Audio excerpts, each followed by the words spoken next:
2014, when ISIS forced so many people out of their homes, 150,000 Christians and over 500,000 Yazidis, to be forced out of your homes, I mean, I couldn't imagine that. And I've always been a person, I always try to put myself in the other person's shoes and try to see life through their eyes. And that's how I came about to always help. I've always been involved with church and trying to help others and charity, because if I was in that position, I'd surely want somebody to help me or my family. My name is Rafid Yaldo. I was born in Baghdad, Iraq, 1965. I came to America in 1978. I was 12 years old, and I've been living in Michigan all my life.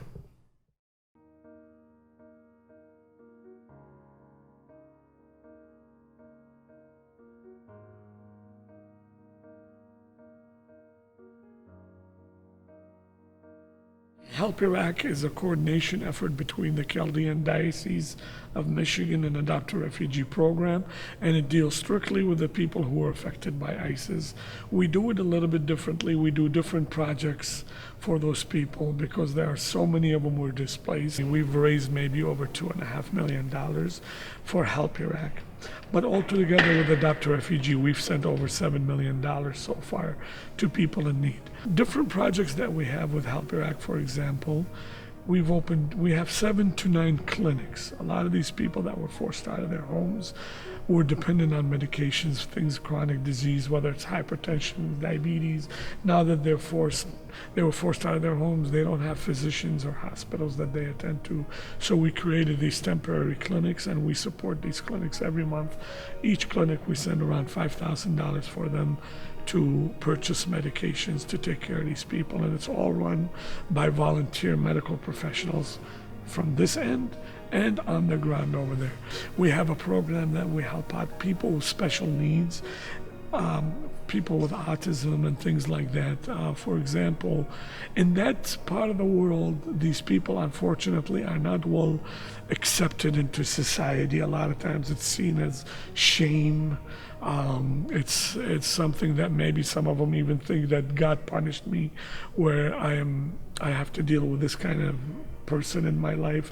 The volunteers who take these people into a home and do many different projects every single day. Remember, these people have to live with their family. In one small caravan, you might have 5 or 6 people living in that, and they have to share it with somebody with special needs. It makes it really, really difficult. So that's just another program that we do. We also have different groups under Help Iraq. As I mentioned, the clinics falls under the group of Mercy, which is a team of healthcare professionals, all volunteers.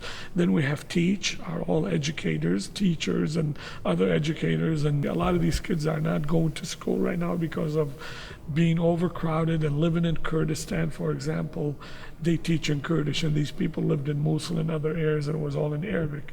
So they face many, many difficulties, and Teach, we're trying to do things for these kids, whether it's academics or things social or any kind of projects to help these kids.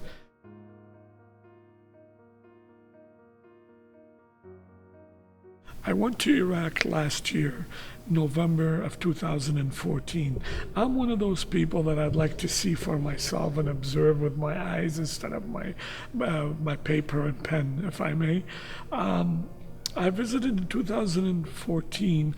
At that time, most of the people were being moved from tents into a caravan.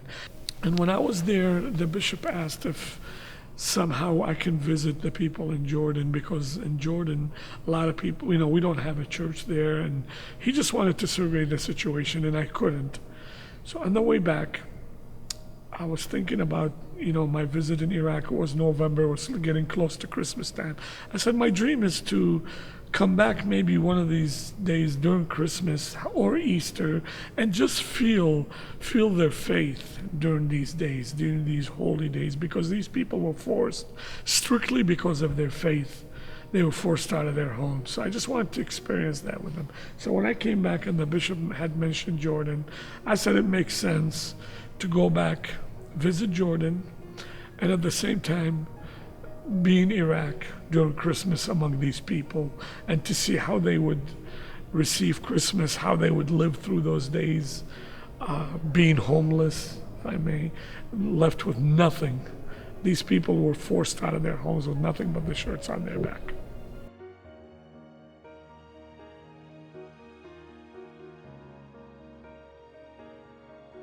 In the beginning, if we all remember correctly, when the Christians were forced out of their homes, the letter Nun was on their doors. In our Christian faith, one of the things we always do is try to take a negative and turn it into a positive. For example, the cross was the most horrible symbol in the world before Christ. It represented death, it represented torture, it represented sin, crime, whatever it might be. That's how they dealt with it. That was the punishment for crime. When Jesus came, as we all know, he turned it into a magnificent symbol of our faith. We wanted to do something similar. That Nun was more of letting people know you're leaving, you're Nazarene, you're Christian. So after discussing with the bishop and putting few volunteers together, we used the Eastern Cross, and if you look at the sticker, there is that Nun right inside that cross. And we put a team of maybe 5 or 6 of volunteers. We got together, and that's how we come up with the logo. We were thinking of doing many things, mainly for awareness. Because today, as you know, a year and a half later, we do not want people to forget of what happened. As you know, in this country, when things first happened, everybody's watching the news and what's going on. But then, what's the next fad? You know, we don't want it to be buried in the news. We don't want people to forget because there's a lot of suffering going on. The stickers went really well. We've done 3 orders, and I think each order maybe 30 or 40,000 stickers. And we've had people from all over, even Ankawa, which is in Erbil, where there's a lot of refugees. It's become very popular there too, believe it or not. I had a bishop one time tell me that I know I'm in Ankawa when I see all these Help Iraq stickers there. So we're happy that it's generating awareness, and everywhere we go, we make sure we take a lot of those with us and spread the word.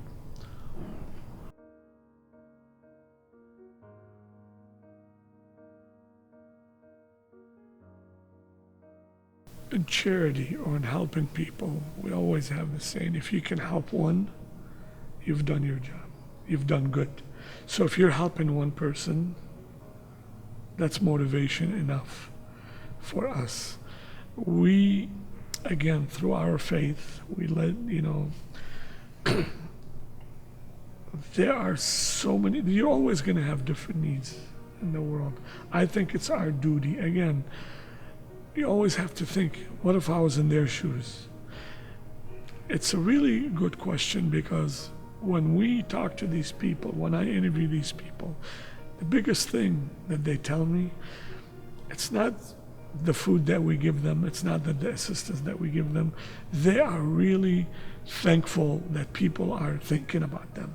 They don't feel like they're forgotten, because almost every single one you talk to, that's how they feel. That's what motivates us, to know that you're giving hope to people who feel hopeless.